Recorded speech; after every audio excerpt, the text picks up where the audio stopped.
The following podcast is a W2M Network original production. Visit W2Mnet.com for all of our other great podcasts, plus news, reviews, articles, and opinions from the worlds of wrestling, video games, football, and entertainment.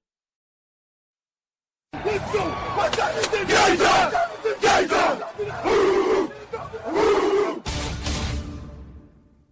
It's gonna be a football game tonight now. No doubt. It's gonna be a football game here. Okay. I done been here before. All right, let's go, baby. Hey.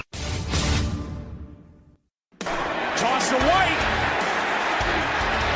He's in! Patriots win the Super Bowl! Brady has his fifth!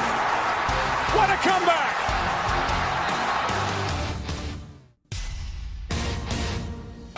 Watson. Touchdown! Hunter Renfro. Little man makes another enormous play. 1 second remaining.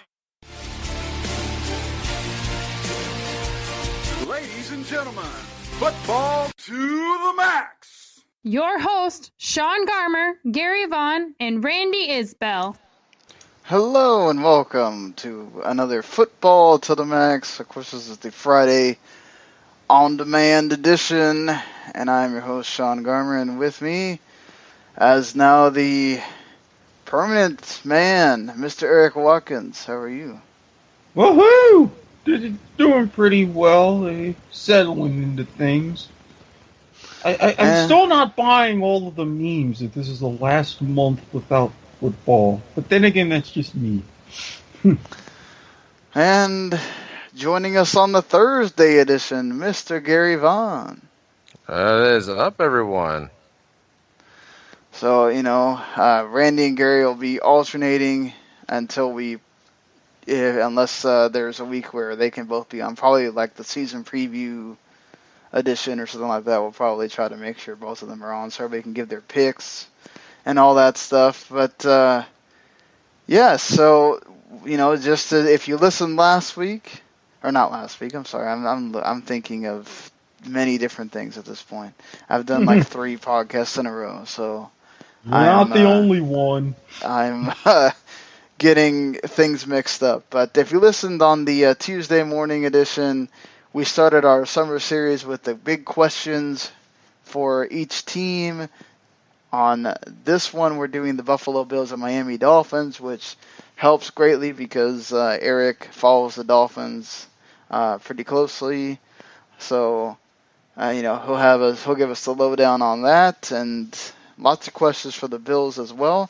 We also got a certain Dallas Cowboy getting in trouble, and DeAngelo Williams and Gary Barnidge spent some time in a wrestling arena. Now they're trying to get jobs with teams for the 2017 NFL season. We'll try to see what team might actually use their services the best at this point. So, Gary, how does it feel to be talking football again? Yeah, it feels good, man. It seems like a long while, but, it's getting closer, right? We're getting closer to training camp, so you start getting that fire in your gut, ready for some NFL action, and I'm happy. I'm really excited about talking about, especially the 2 teams we're talking about tonight. So, yeah, it's a thrill, and I'm ready to get back into the groove. Yeah, not too long. We'll be talking about preseason games, and fantasy football will start becoming a big thing again, and then it'll just be all about the hype till September and when the games matter. Oh, can't wait. Cannot wait at all.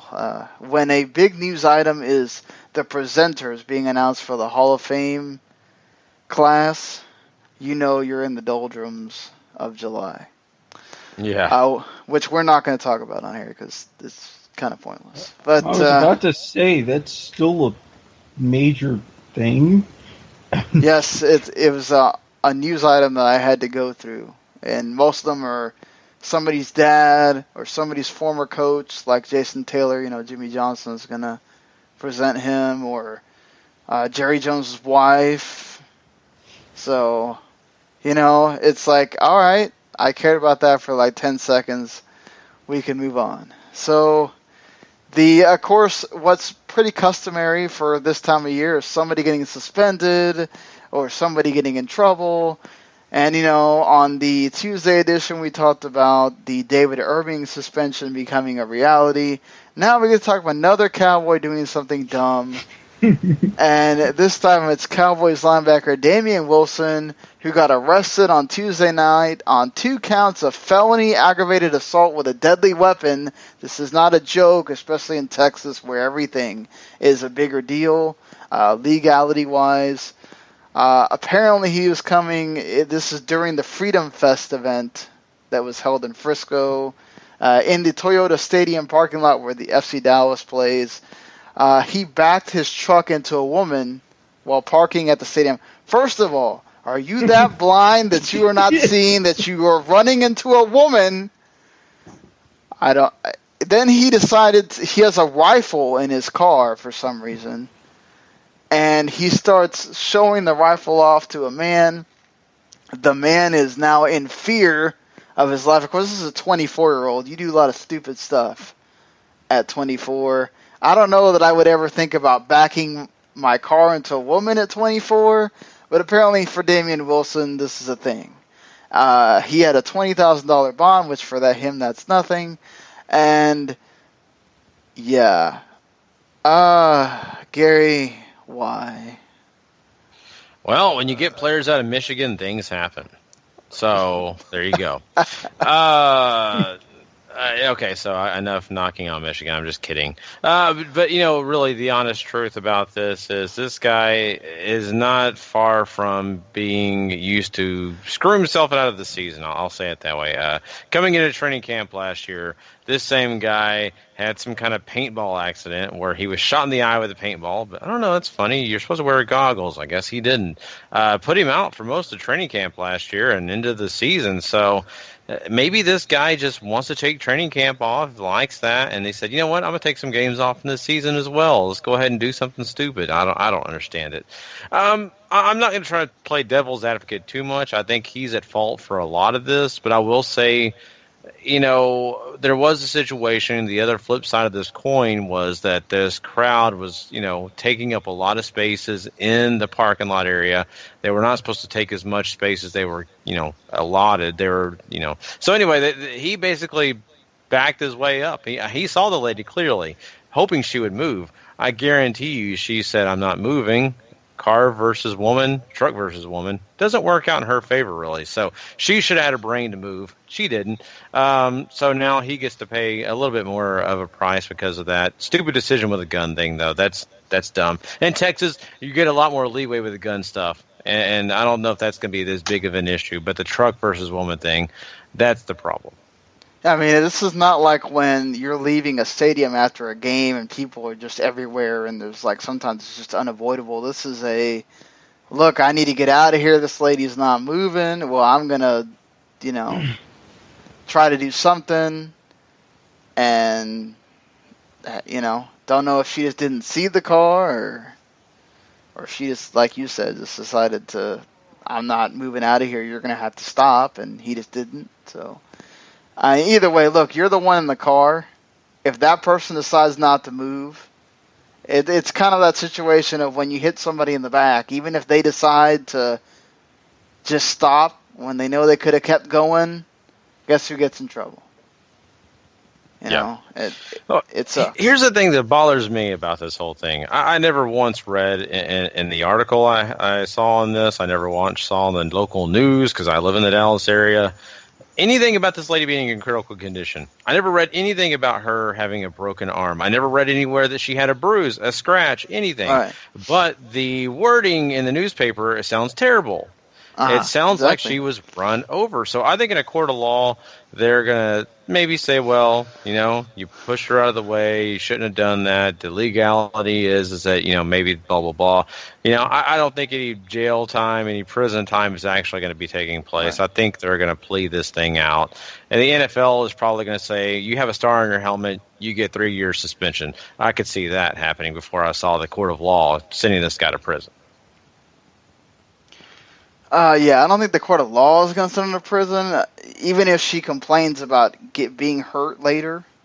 which, we see this happen all the time with car accidents, it'll just be a civil thing. He'll pay some money, and, I could see the NFL giving him like a couple games suspension or something like that. I don't know. How far do you think this is going to go, Erik, as a non-Cowboy fan here? Well, first of all, can I say that the more I hear about this, the more it sounds like a country song? I ran my truck to a woman, got out and showed off my gun. But anyways, that being said, yeah, I can see with Goodell and the whole disciplinary committee stance, they're wanting to kind of go back to the whole, we've got to show a hard line on these things. So with how ugly this could potentially be in the court of a public opinion, not even so much as Gary said in the court of law, because, hey, this is Dallas. Big trucks and guns are kind of commonplace. Maybe I'm wrong. But with this, I can see a couple of games just as saying, hey, you're 24. Yes, you kind of are in that mentally stupid phase in life, but you're representing the Shield now. We can't allow this. But anything beyond that, I don't see anything. Yeah, lighter wallet. Yes, fewer games he'll play, but other than that, down the road, this is going to blow over. It shouldn't, but this is going to hopefully serve as another wake-up call for him. I doubt it. Yeah, this seems like more of an attitude issue with him. I really feel like he thinks he's above probably the law, above other people, and hopefully this is a wake-up call for him. He's just kind of been he's been a great player, but sometimes when you get great players come a lot of that ego, and that gets him into trouble. We've seen that time in and time out. So it's just a shame. I mean, he's a great player, and he's 24. He's still so young, but just making bad decisions. Yeah, I think it's just a situation, too, where sometimes you react, and you don't react the best in heated situations, and, hopefully the league takes that into account, too, that when we're in an argument with somebody, we don't always make the right decision. Sometimes you lash out or you say something you don't need to be saying, and it gets you in trouble more than if you would have been calm and dealt with the situation accordingly, So the Boondocks had an episode of moments like this. I highly suggest people go and look it up. That's all I'm going to say. All right, so out of somebody being in trouble news, we have an interesting situation with, of course, Gary Barnidge didn't wrestle like DeAngelo Williams did, but he's been on Impact a few times. Of course, this being the Impact Wrestling show on Pop TV. And DeAngelo Williams did wrestle. He almost went through the table, but the table didn't break. They're making a much bigger deal out of it in the football media than it really was. Anybody that watches wrestling knows that he probably knocked the wind out of himself, and that's probably it. He did not almost break ribs and all this other stuff that they're making a big deal out of. So he wrestled one match and retired in the same day, and DeAngelo Williams says he is ready to play. Gary Barnidge says that the Ravens have not called him back. I don't know why the Ravens need to add another tight end to their ridiculous amount of tight ends they already have. So, where do you think would be a good spot for both these guys? Who needs a tight end? Where we saw Gary Barnidge be very productive, perhaps, maybe a former QB of his that had a great rapport with him. I've heard the Jets aren't big on tight ends, if we listen to what Randy talked about last week. They did draft a guy that could turn into somebody. You think there, Gary, with a former quarterback, or you think there's a better spot for him out there? Well, the Jets is not a bad option, and maybe the Jets aren't really as interested as maybe they should be. But that's a great place to really look into. I think there's a myriad of places. Heck, I mean, we're going to talk about one of the teams tonight in the New York area, Buffalo. I mean, I think they could add a guy like that to really balance out some of their offense and really add a pass catcher to a team that has really a problem with pass catchers because they just don't have great ones right there in store for them this year so far. I mean, I think there's plenty of places. I mean, I'd love to see him go to even like a team like Arizona where there's a solid veteran quarterback in place who could use that extra guy, who could definitely be a big star on a team that's, on the cusp of doing something great, So that's a couple teams I think that, you could add to this list. I think Gary Barnidge, from what we saw, everything that he gave for his short term with Cleveland, I think that he's a guy that really could add some depth to most any roster, except for teams like maybe, like you said, like a New England or teams that already have some tight ends in place. And so I think that, all around he's a great guy, though. Yeah, I think, you go through here and you say who doesn't really have this marquee tight end. Maybe a team that you very much enjoy there. Erik, what do you think? I mean, I was just about to say I kind of agree, and I'm going to sound a little bit of a homer about this, but if you kind of look at the rationale, you can kind of agree. With Blake Bortles, how they're trying to get him to develop with the great wide receivers we have, we just let a very good, very capable tight end in Julius Thomas go. With our offense and our kind of schemes, I think Gary Barnidge could fit just fine right down here in Jacksonville, as Gary described, as a good extra target, a little bit better of a safety net for a guy who's really on the hot seat a little bit. So I wouldn't really object to that if he came down here. Now, granted, Buffalo, yes, that's another good place. The Jets, I think their offense and their offensive mindset is a little bit too conservative to want to accept him. So, I mean, good weather, beaches, no state tax, hint, hint, wink, wink, nudge, nudge. Either one of the Florida teams might benefit from having him over there. True. I mean, if you think about it, Jacksonville... Because Miami has Julius Thomas that they made a big play for. Yeah, I was about to say, Jacksonville let him go to Miami, and I think with a capable guy like that, in the hands of Ryan Tannehill, yeah, they wouldn't necessarily need him unless as a backup, but then again, look at how Miami's treated tight ends. I mean, let's not forget Charles Clay, but that's a whole other argument. I would want to see how Thomas is down there first before I say Barnidge to come on down, but yeah, have him make a pit stop up here first. Yeah, it's what about DeAngelo Williams? We obviously saw that when Le'Veon Bell wasn't around, he had one hell of a year. He didn't have, with Le'Veon Bell back, obviously his numbers went down.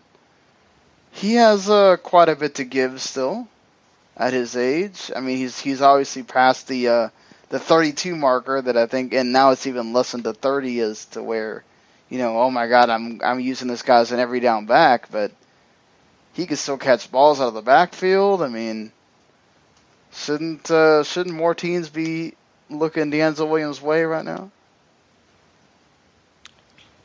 I would definitely say so. I'm a big DeAngelo supporter. I really am. I've been for a long time, and people always kind of laughed at me. I remember last year we were talking, and Randy would always say, well, Le'Veon Bell, but I'm like, DeAngelo did great. I mean, he's been giving that, Pittsburgh team all he's got and just really helping them get through those games where, Le'Veon Bell would either be suspended or whatever, or injured.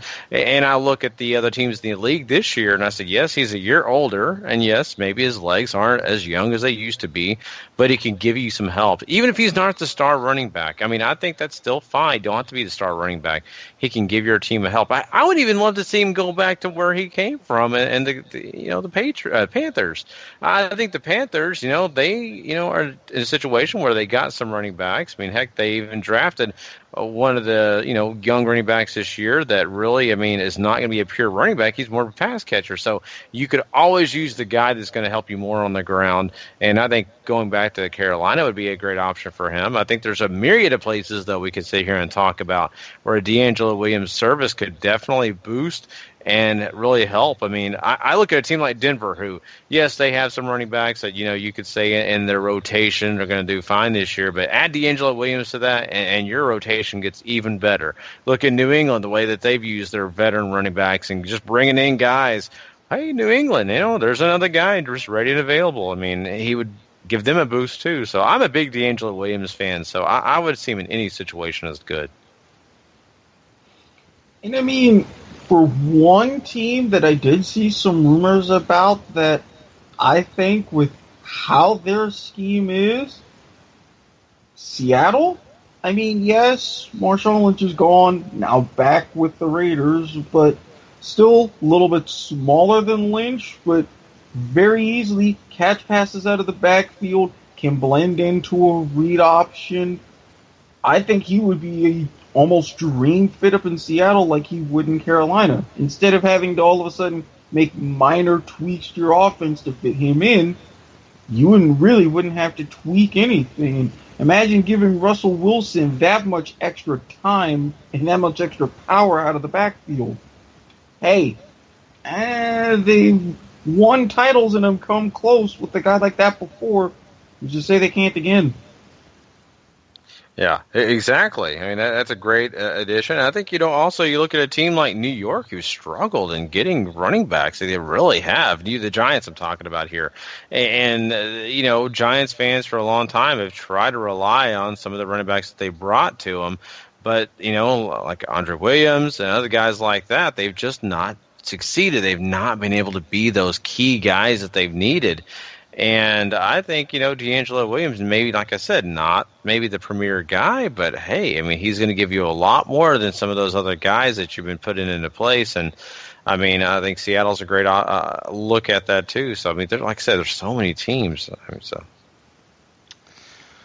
Well, speaking of running backs, to end the news portion here, David Johnson says that it's on him now to make sure that the Cardinals are in the playoffs and doing things and helping Carson Palmer and Larry Fitzgerald be able to do something in what many presume is their last years on the field here. David Johnson already did a ton last year. How much more can he really do? Isn't there something got to be on Carson Palmer and the rest of this offense here? Yes. Psychologically, look at what Palmer has been through. He said, even going back to his injury in the playoffs with Cincinnati, it took him months to get his mind right because he kept imagining everybody falling in his knees. Then has a great stint at the beginning for Arizona, then winds up getting hurt yet again. Yes, he bounces back, but it gets to a point to where you've been hurt, now you're older, you've really got to change your style. So it's on him, maybe something with his mechanics, getting the ball out, not relying too much on Larry Fitzgerald, so that way David Johnson doesn't feel like it's all on him, because it isn't. Palmer, I would look in the mirror a little bit more these coming weeks. Yeah, I get it. David Johnson has been a big part of that team. He's given him so much because of the fact that his dynamic skills have offered them a way to get out of situations that they may have been stuck in without him, where they'd have to be pass happy and really put it all on Palmer himself. And I think that it's, an understandable thought process for him coming into this. But, I think he's also going to give credit to some of the other guys around. And I get it. Yes, he feels like it's on his shoulders, but he has to make sure he doesn't put too much pressure on himself, because once you do that, you take something away from your game. So I hope he goes into the season confident, but not feeling like it's all about him, because I still think the Arizona Cardinals are a good team. I don't think that he needs to go into this season thinking, oh, man, just from this year to last year, all of a sudden we became one of the bottom 3 teams. That's not the case. Go into this thing feeling strong, thinking you're a big part of it, but don't think that you're the only reason that team wins. No, don't put so much pressure on yourself that it's people were talking about Ezekiel Elliott was getting way too much, pub last year when David Johnson was putting equally up just as great numbers than he was. So it's just like, wow, what? Okay, you're gonna break the 2,000-yard mark. I mean, even if you do that, doesn't mean that the Cardinals win 2 or 3 more games and are going Super Bowl. So I understand wanting to put a lot of pressure because you're younger, but just like we saw with Tony Parker this year, just because the old guys, were taking a step out, doesn't necessarily mean that without them pulling their fair share, the team's gonna, do great. So. That's going to do it for us talking about news. There's not a whole lot. This is the doldrums right now, as we talked about, until we get towards where training camp starts, where you get a lot more stuff going on. I mean, when you're talking about so-and-so has this great year and that great year, and, look, they're not even playing real football, and they're having great off-seasons. Come on now. Shut up. So, we're going to talk about the Buffalo Bills first here. Wait and talk about one of Erik's teams second. So how did the team get better this season in your eyes, Buffalo? Can I start by fixing what's going on in their coaching situation? Because let's be real, that was mess number 1. Bringing in Sean McDermott, bringing in Leslie Frazier, that was your top move. Now you've got a little bit more stability, a little bit more, in my opinion, competence. Yeah, this doesn't mean all of a sudden you're going to be a threat in your division, but it's step 1. Gary, what do you think? I look at the Buffalo Bills and seeing how they got better. I think really it had to do a little bit working with their draft, and I think some of the draft was successful, some of it wasn't so successful. I wouldn't say it was one of the greatest, but I like the number 1 pick, in Travis White, and I think that he's a guy that's going to hopefully help boost that secondary, because we've seen those Buffalo Bills and the fact that really they were let down a lot by their secondary last year, and a lot of other spots too, but their front was not as bad. This year, it's going to be more of an uphill battle for the overall defense, and I think a guy like that hopefully can give them some confidence coming in being young, and I think that that's really where they try to focus. We saw some other positions we'll talk about in a minute here where they try to get better. The question is, did they really get better? But at least in the draft, they were trying to make a point happen, and they kind of did it.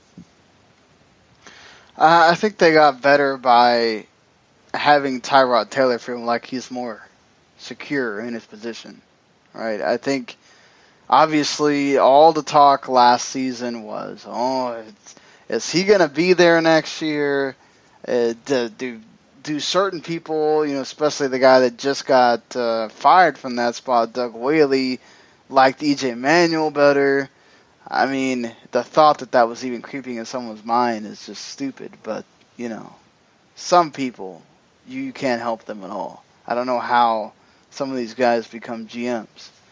But and I think, they had injuries on the defensive line that you would hope, like Shaq Lawson, is now healthy and ready to help that team get better defensively. I think that also helps them. Just draftees from last year didn't get a lot of playing time, now get that.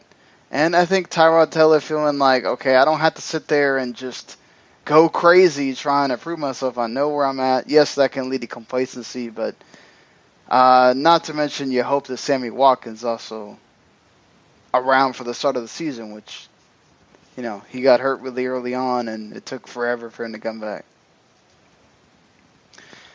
So, how did they get worse, in your opinion? It seems to me, for all the effort that they did shoring up their defense, maybe I missed something, but aside from Sammy Watkins, great. Secure Tyrod Taylor, giving him that contract, but what else are you kind of giving him to work with? I mean, long story short, you're going to want to develop him into being a pocket passer and less of an athlete, but how are you going to do that with very limited targets as far as getting him someone to throw to? I mean, right now, outside of Sammy Watkins, you got the rookie Zay Jones that everybody's making a big deal about, Charles Clay, and then a bunch of young guys. Andre Holmes is there too, who did well in Oakland. But that's also Derek Carr throwing to him in a system that was kind of meant for him to be that really good third or fourth guy. You've got a lot of really young guys that I don't think you're looking at names that people really know. A Desmond Lewis, Jeremy Butler. I mean, who's Philly Brown? He did good in Carolina. Yeah, he did okay, but I mean, is he at the point to where if you're really putting the depth chart, are you confident that he would be a number 2 receiver in this offense? Brandon Tate might. Who knows? Well, okay, so that solidifies things. You're talking now putting him at a number 3. It's just, they could have done something to fix this to not rely on all these young guys. I think that could hurt.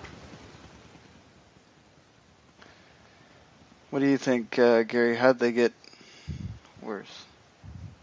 Well, I really don't feel like that they really focused a lot on making sure that they had their, running back situation figured out either. We're talking about, receiving core, but I don't really feel like that they got so much better that they're going to be unstoppable. And I think that was a problem. I think that they really should have looked at, really shoring up that situation. I think Carlos Williams and the situation he had and getting suspended and all that really took a hit, because I think they were looking at him as being a guy that could really help them in the future and do some things that they really needed. LaShawn McCoy, great, awesome, but, he's not exactly spring chicken, not a guy that stays healthy.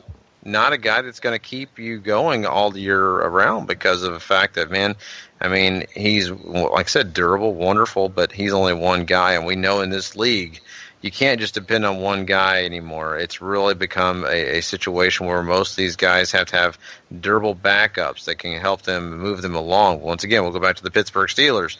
Why was DeAngelo Williams so important to Le'Veon Bell? Because, well, guess what? When he had to get out of the game, there was somebody just as good or close to good as him.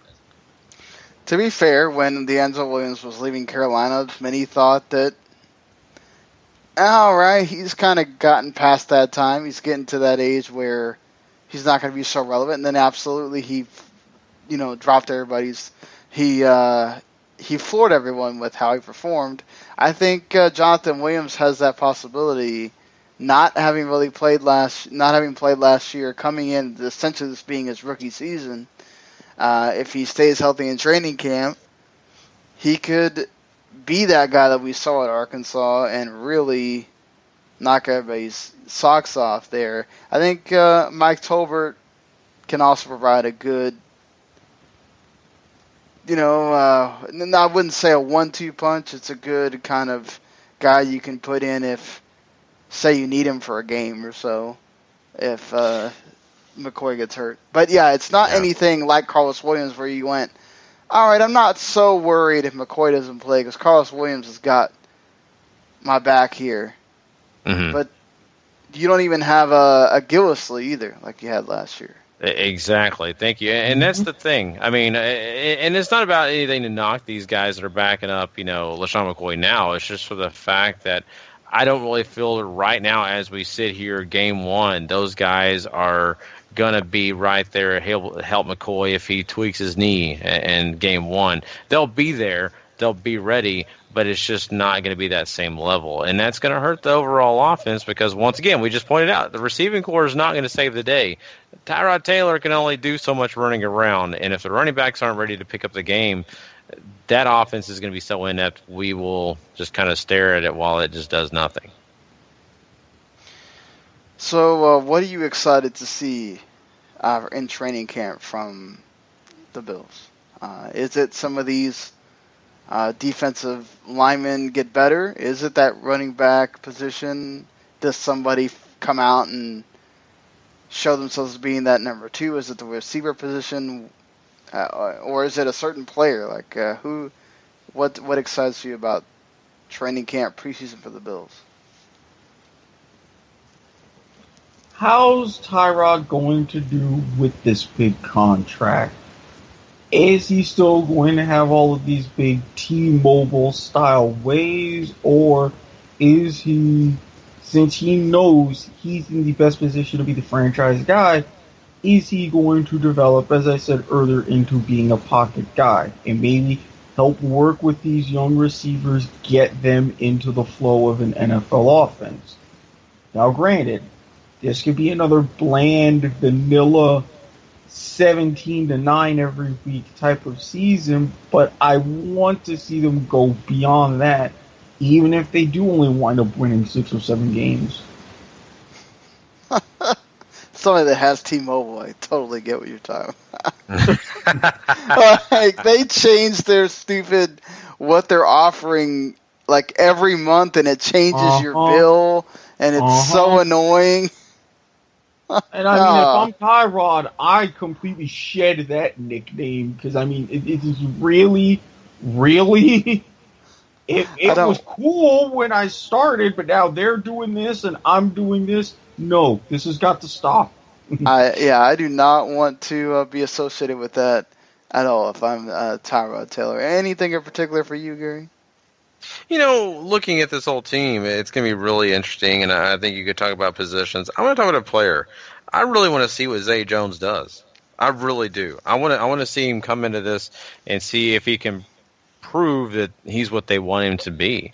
And I'll definitely be circling him every time I'm watching the Buffalo Bills in preseason because I think that they have a lot of high hopes for him.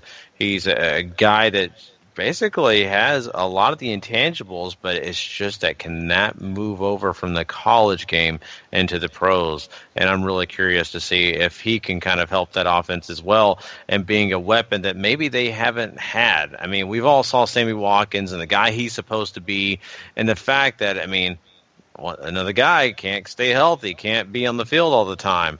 Can he be a compliment, or will he have to take the lead role? Will he be the guy that surprises everybody and runs away with it and makes Watkins think to himself, I need to be on the field? So I think that that's a big spot that I'm really looking forward to. I mean, overall, when it comes to the whole team, I mean, I really do want to see what happens with that defensive front. But when it comes to a certain player, Zay Jones is the guy. Obviously, for me, I want to see what Jonathan Williams does being an Arkansas guy. I really want to see him flourish in the league just because it was so unfortunate what happened to him last season. I was really hyped for him to, especially knowing that Alex Collins wasn't really going to see a lot of time in Seattle with all that, with the committee that they have there. I thought Jonathan Williams had a chance to break out knowing LaShawn McCoy gets injured and especially what happened with Carlos Williams. So, now when he has that spotlight where he's probably going to play a lot in preseason, I'm really wanting to see what he does. But I think overall, when you're looking at question marks for the team, it's a kind of, he has a track record a little bit, right, Sean McDermott? But what's he going to do with his team? How is this team going to play? They sort of had it figured out offensively last season. Are they going to do what Erik suggested with Tyler Taylor. Is he going to try to become more of a pocket guy, or are they going to let him kind of do whatever he wants, like we've seen in the last couple seasons, where, if he's not doing that, the team doesn't perform as well? What's a question mark for you for the Bills, where you say, oh man, I don't think that they there's no way. What's the biggest question mark that goes that, well, they're certainly not competing in this division? For myself, I look at this and I think to myself, it's definitely got to be on defense, right? And I look at their defensive line and the fact that, they've tried to make some moves there and try to be definitely in a situation where they're going to be hopefully better. The linebacking core, I'm still a little bit worried for those guys. I mean, they've done, what they can, but I don't know. That's the one thing that I look at this. I think the secondary is a big one.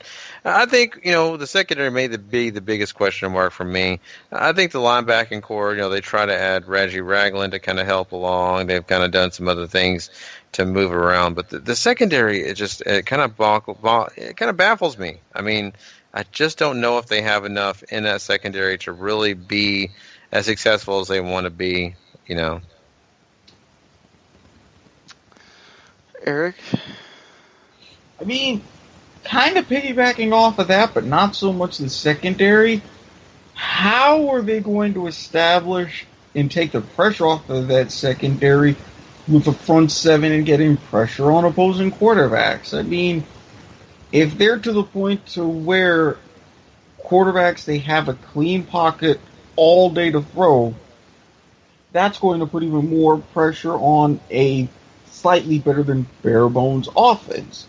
If Leslie Frazier can do something with that personnel, maybe put together a good scheme so that way they can at least get a little bit more time, force other teams to think, that'll take the pressure off and let Tyrod Taylor do a little bit of something. But I don't see it being there.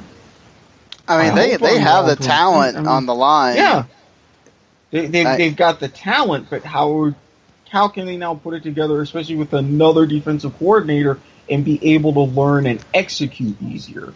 Well, if there's anything that we saw with the Vikings when Leslie Frazier was coaching, that defensive line wasn't the problem, especially having a guy in one of the Williams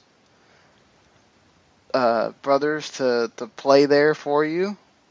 That helps. That helps Shaq Lawson get better, helps the Dolphins Washington get better. For the most part, they're young there. The guys that have big reps, we didn't really get to see much of Shaq Lawson's rep last season. Is he going to be able to do what he did at Clemson, bring that in, and be that guy that makes you fear coming off that line, something that obviously Mario Williams stopped doing after a while for them. So, like we talked about, and having a Marcel Darius there and Ryan Davis, they've got the talent. It's getting them all together and getting to perform, right? Yeah. And that's why it's a question mark as well, is because of the fact of you've got those names. I mean, you just named off, some great talent. It's just that how will they gel together? How will they continue to do what they needed to do and getting better? That way they can rush that passer. And the only reason I didn't choose the defensive line, I was kind of a little more comfortable to the linebackers and the pass secondary, is for the fact that I look at a lot of those names and I don't know them as well. They're not really superstars. And some of these guys, like Kyle Williams, is not just a giant superstar, but he's a name you kind of know because he's a big hoss in that middle, and he's a guy that's going to stop the run. But, to Erik's point here, are they actually going to do that? Are they going to run out of gas? That's the big question. because of the fact that they're going to be dependent on. I don't really see this offense for the Buffalo Bills being the best in this division. I don't even know if it's the third best in this division. Well, when you got the Patriots, it's never going to be the best in the division. Well, yeah. Yeah, you're right on that. You got to give them the benefit of the doubt, right? So, anyway, my point being is that they're in a situation right now where that defense is going to have lots of gas. And does that defensive line have the gas in the tank to last a majority of the game? Yeah, because that's the one thing. If you want to beat the Patriots, what do you got to do? Get in Tom Brady's face. If you're not getting there, you're getting him all kinds of time. Or get to his legs. Oh. Or that, yeah, or that. I mean, again, I am not advocating any situation, especially with the crowbar, but as we've seen before during an NFL season and during a game, things happen. People get blocked in certain ways. People wind up down on the ground. Just saying. Mm-hmm. I think we've talked about it already, but for me, the biggest question mark is the receivers. I think, look, this is another case of you have some guys. You have Brandon Tate that's proven himself with the Bengals. You know, can he adapt to having a Tyrod Taylor that's on the run? Is not like Andy Dalton, that's more of a pocket guy. You don't have Robert Woods to bail you anymore. Is Zay Jones going to break out? Because a lot of people were talking about, a guy in Minnesota, Laquan Treadwell, he's going to do great things, and he could barely even catch the ball last season. So just because you come out with a name out of college and people are talking about you, doesn't mean that when you get to this level and you have a defensive back coming at you or a linebacker or whatever, that you're going to be able to face that situation head on and perform, right? You have another journeyman in a Rod Streeter who's done it before. Can he do it? Can Sammy Watkins stay healthy? Because we haven't seen that yet either. Because when he's there, he's huge. He's a huge part of what the Bills do. They have a legit big three between McCoy, Watkins, and Tyrod Taylor. But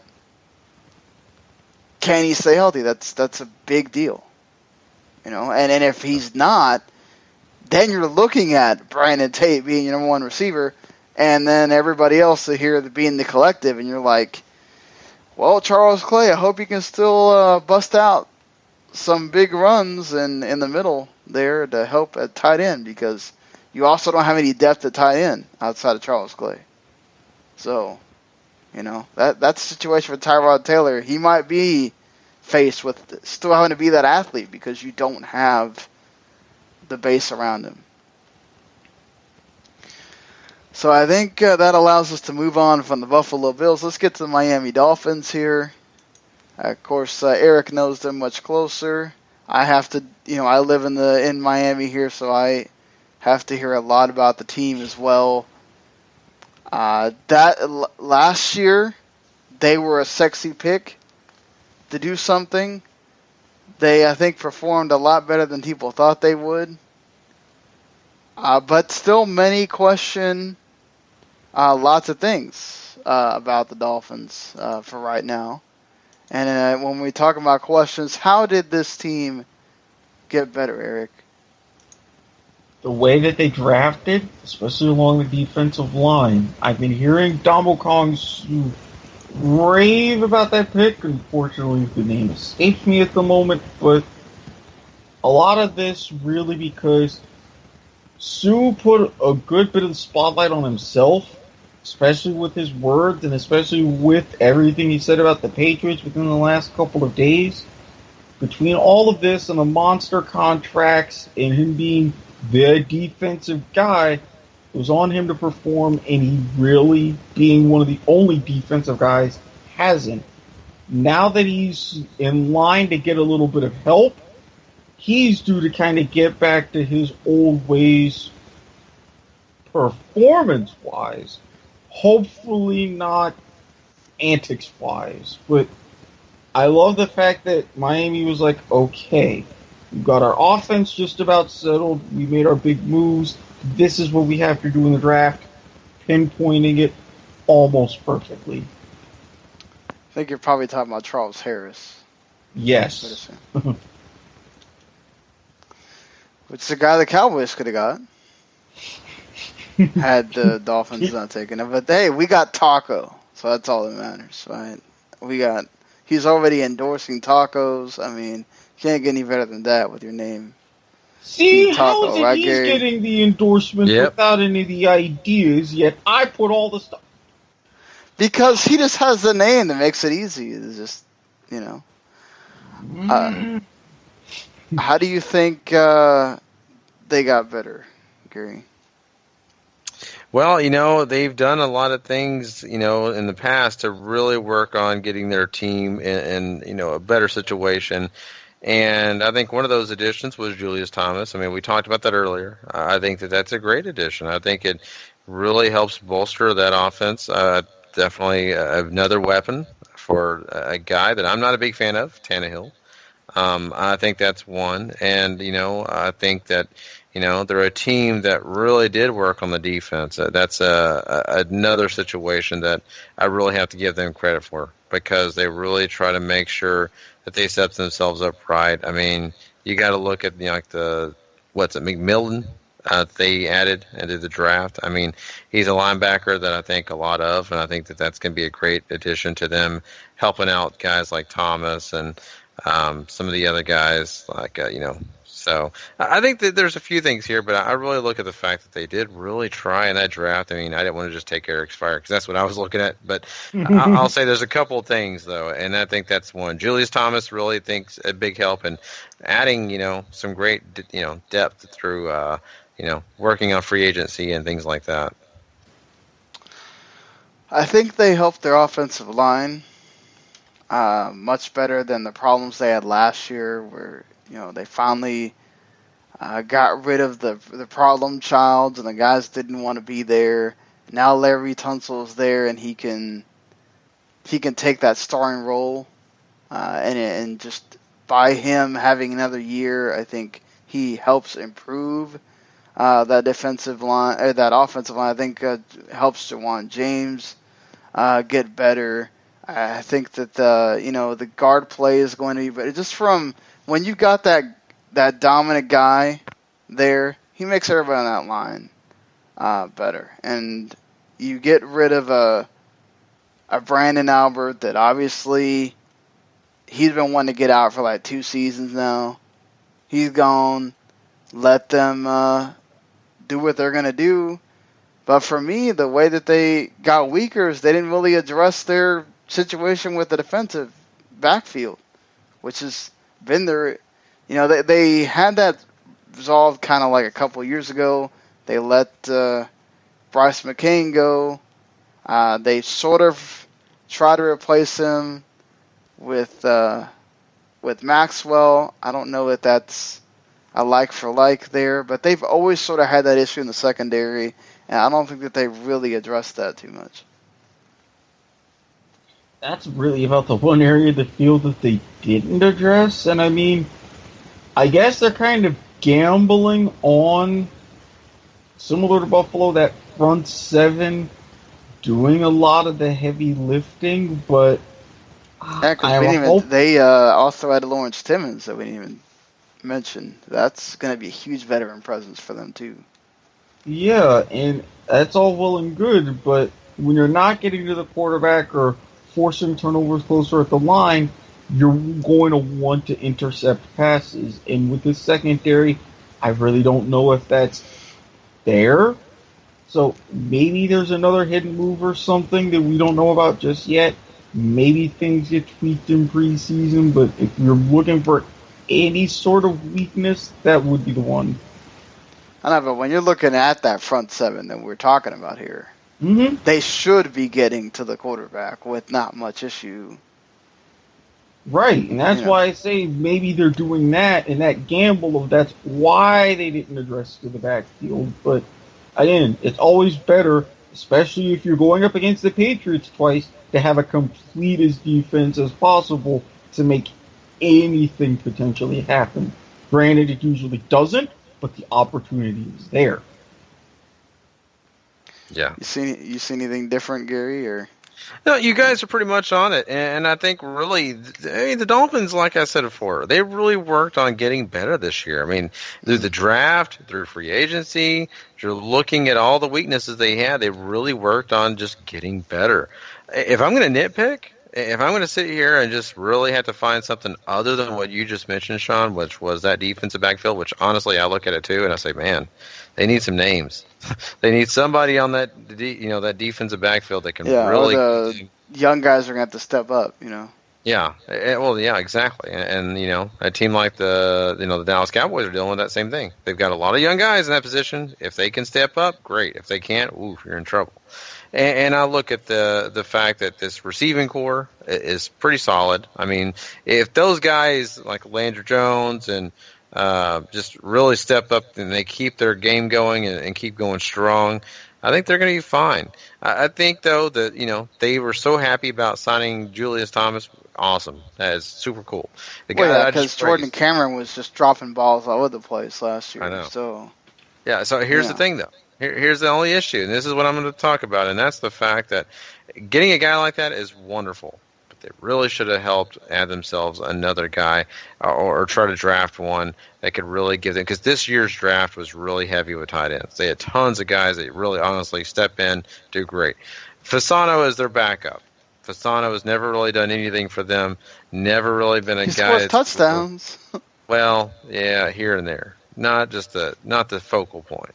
Right. And I think that's a point that I would look and say, man, I really wish they would have added that. Because if they would have added themselves a secondary guy for that tight end position, they'd be safe as no get out, and I would be really terrified. Because Thomas doesn't stay healthy.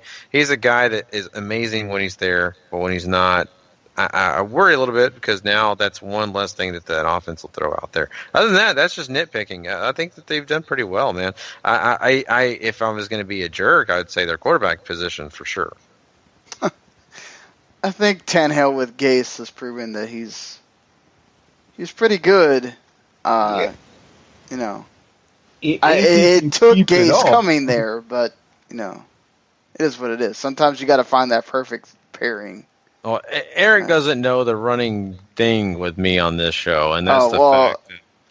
Gary had something against Texas A&M, so he's right. It's about their with quarterbacks. It's about their quarterbacks. It has nothing to do with really the school itself. They presented some great. That's what I was about to say. It was about the Texas A&M quarterbacks don't do very well, and when you think about it, given NFL history, I can't fault Gary in. That actually segues into what I'm looking for this season, because really had things not gone wrong and had Tannehill been able to stay in that playoff game against the Steelers, I would have given us a great chance to win. But, again, one of those things to where that didn't happen, and lo and behold, Matt Moore, and don't even get me started. But aside from, yes, the great lineage that is Texas and A&M quarterbacks, the fact that he's finally shedding the fact that he spent those first 2 years at A&M as a receiver, I want to see. Gase brought him to a certain level. Can he keep him at this level with these weapons this season? Because, with Thomas, with Jarvis Landry, you've got quite a bit going for you. It's up to you to get them the ball. Yeah, I think for me, what I'm excited about is it's finally the year for Devontae Parker. Because I feel like we've been talking about Devontae Parker is that diamond in the rough that no one's talking about on that offense. Everybody talks about Jarvis Landry, and then Ajayi, blew up last year. But Devontae Parker's really the guy. And, they paid Kenny Stills, but no one's still talking about him. Well, no. Okay. This is the time for you to put up or shut up, Mr. Parker. You gotta play big. You gotta be that big, deep threat that they need you to be. You already have Kenny Stills there to do that as well, but just you need two threats, because right now Jarvis Landry's he wants his money, but you're essentially paying a slot receiver big money. Well, a slot receiver that caught 288 balls over the last 3 seasons? I agree, but that's what they're going to look at. I'm just saying. And then, you bring in a Levante Carew that I think is going to also be interesting to see how he gets on in this as well. So, like Gary said, if their tight ends were a bit more reliable, you'd really say this is a packed offense. But just with the receivers, that's a lot for, anybody that's going to play them, even the Patriots. You're looking at having to defend 3 or 4 dependable, even 5 dependable receivers to get out there, and that's a formidable situation if you're Miami. Yeah, and I probably should, instead of picking on the tight ends, I should have talked about the quarterback situation because I've been a Matt Moore apologist for a long time. I just have. I've always kind of enjoyed watching him, and I didn't even put into play the fact that he just was terrible in that playoff game, just did nothing. And that's something that I really should have put into play into this whole thought process. So looking back at it now, I probably would have chose that backup quarterback situation. But, I think overall they're hoping that Tannehill stays together and does what they want him to do. So, that's nitpicking, like I said. He did okay during the season. I think that was more of a situation of the Steelers had already played the Dolphins before. Mm-hmm. And they knew everywhere what to do, especially the way the Dolphins beat them the first time. Yeah, and there's a reason Matt Moore is a backup. There's a reason he is not starting in this league, and I think that's why teams can figure him out so easily. So it's just the way it is. So do you think that that's the biggest question mark for the team then? Is it still about Tannehill here, or are we now shifted to something else? Yeah, for me, it will stick with that. That'll be always my question mark. Will Tannehill do what he's advertised to do? That's been my thing, and I want him to prove me wrong. I want him to say, look, I'm from Texas A&M, and I can play NFL-type quarterback in this league, and let's see it. Let's see it happen. He's done okay. He's done some things. People wanted him on their fantasy team last year for a reason. But I want to see him have some W's coming along with some of those stats. Especially after getting that big money. Mm-hmm. Exactly. Ka-ching, ka-ching. But going from someone who just got big money to someone who came here thanks to big money, I'm also in a bit of a little put-up or shut-up mode with Donald Kong soon. You drafted Helpin Harris. You're in a position now to where you're expected to do something along that defensive line. Get out there and do it. He is bringing like 4 guys to him, but I think Cameron Wake staying healthy is also important. Yeah, and that's why I can't entirely fault him for lack of that, because he is, double team, triple team. I get it, but that's when you didn't have consistent help. Now, let's hope you do have consistent help. What are you going to do? If you have that consistent help and then still do nothing, then what is the point? What is your usefulness? I think y'all both bring up good points with Tannehill's. I think is always going to be a question mark until the Dolphins finally get over that hump and perform well in the season, to where it's not a question about if they make the playoffs, it's about when. And, Ndamukong Suh faces a lot of questions every time, and every time he steps on the field, or people are saying he's not doing enough or whatever. I think, again, the only way that you're providing even better chances for that defensive front to do well is the defensive backs that we talked about earlier. Mm-hmm. This is an issue situation for them. They decided to kind of not focus on that so much and go more towards the front 7 with a quarterback like a Tom Brady, who is going to get time, or they're going to throw the ball so fast that it doesn't matter. if they can pick apart your defensive backfield, you can spend all the money you want and all the draft picks you want on that front seven. It means absolutely nothing. So, and isn't that kind of the point? If you're in the AFC East, you're trying to draft and build to beat the Patriots team. Obviously, like Randy joked, it's also true. You're waiting around hoping that this is the year that Tom Brady just recedes. But let's be honest here. At that point, the Dolphins are obviously, when you look at the other two teams in this division, they're obviously primed to be the team that could give the Patriots the best run for their money. Considering that, Tyrod Taylor dances so much that gives that front seven a heck of a lot of time to go and get him. But the Bills actually have a pretty decent offensive line. And then the Jets, you don't even know who the hell they're going to put out there at quarterback. So you already got a win there. So it's just, can this defensive backfield hold up enough and give that front seven enough confidence to know that if they can't get there, it's not going to be touchdown city. Mm-hmm. Yeah. Mm-hmm. So, well, I know you give a big sigh, but we still got to wait. No, I know, but in one of these, I'm counting down to and flashing back to maybe that miracle season, but then I realized Chad Pennington was our quarterback that year. So never mind.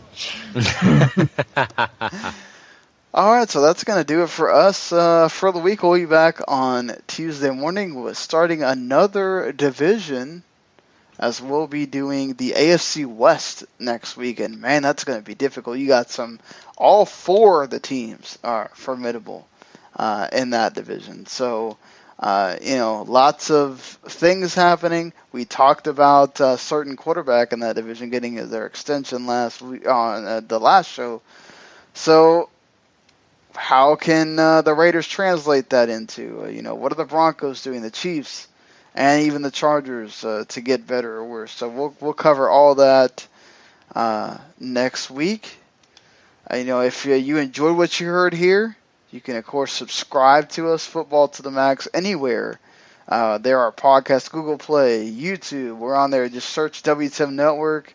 On YouTube, you can get all of our podcasts. You can search WTM Network on anywhere. You can get all of our podcasts. You can get this podcast, the wrestling podcast, the soccer podcast that I do with Erik, and Miss Rachel McCrigger as well. And, you can get everything that we offer, and even written content on WTMNet.com. So make sure that you're going over there. Right now, we're going to have Group A is almost all done. We'll have Group B probably tomorrow, which features the United States. Previews for the Gold Cup, which starts tomorrow as well. Group A action. So, or later today, I guess, when you're listening to this. But for sure, getting more wrestling stuff. The G1 is coming up. We'll have a roundtable for that. Great Balls of Fire. Yes, that's the name of a pay-per-view, not just a song. And I'm surprised. Gracious. Yes. So until we see you again, folks, AFC West next week. Come ready, come prepared. Later, everybody. Peace.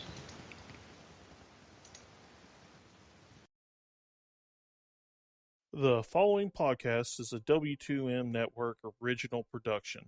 Visit W2Mnet.com for all of our other great podcasts, plus news, reviews, articles, and opinions from the worlds of wrestling, video games, football, and entertainment.